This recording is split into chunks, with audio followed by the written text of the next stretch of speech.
So, like I was saying, that this boy is languishing and he's talking to himself and he is expressing his disappointment aloud because he's unable to find a red rose.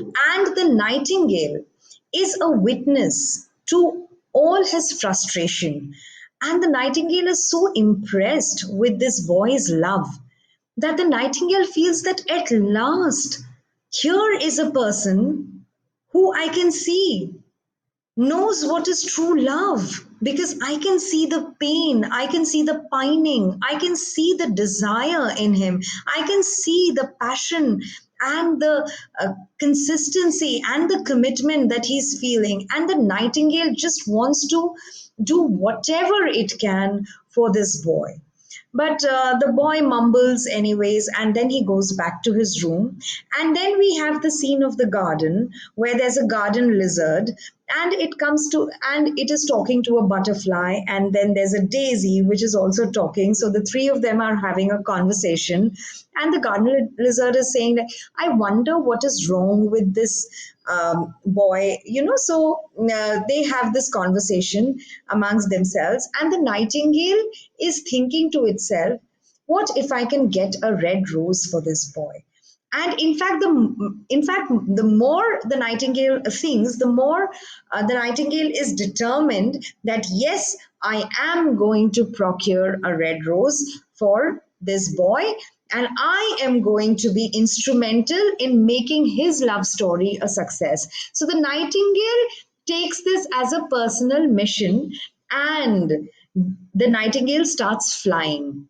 It flies across the city, and let's remember that it's winter time, and it's not very easy for the nightingale to fly in the cold and the freezing air and the frost.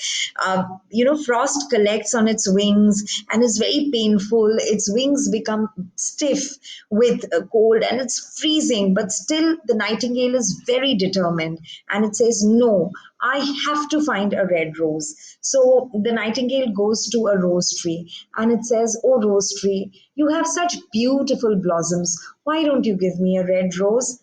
And the rose tree says, but I have only white roses. How can I give you a red rose?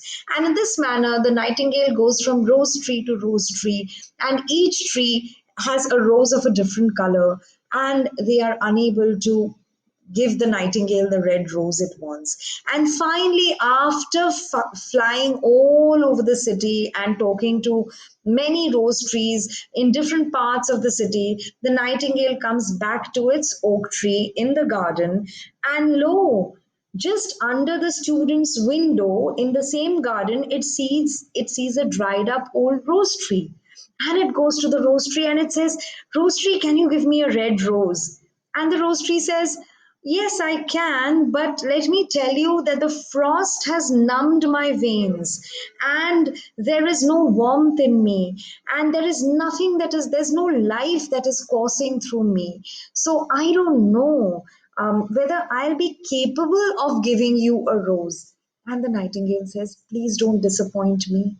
I have gone all over the city and I have been looking for a red rose the entire day. Please don't disappoint me. Give me just one red rose because this boy, he's in love and he needs to give it to the woman he loves. So please, please, red rose tree, do whatever you want to. But please give me a rose.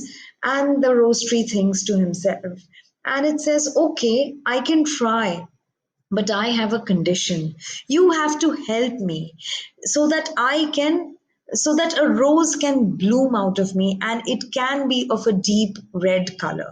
And the nightingale says, of course, tell me, what is it that you want from me? What is it that I can do for you? I can do anything. And the rose tree lays down its condition.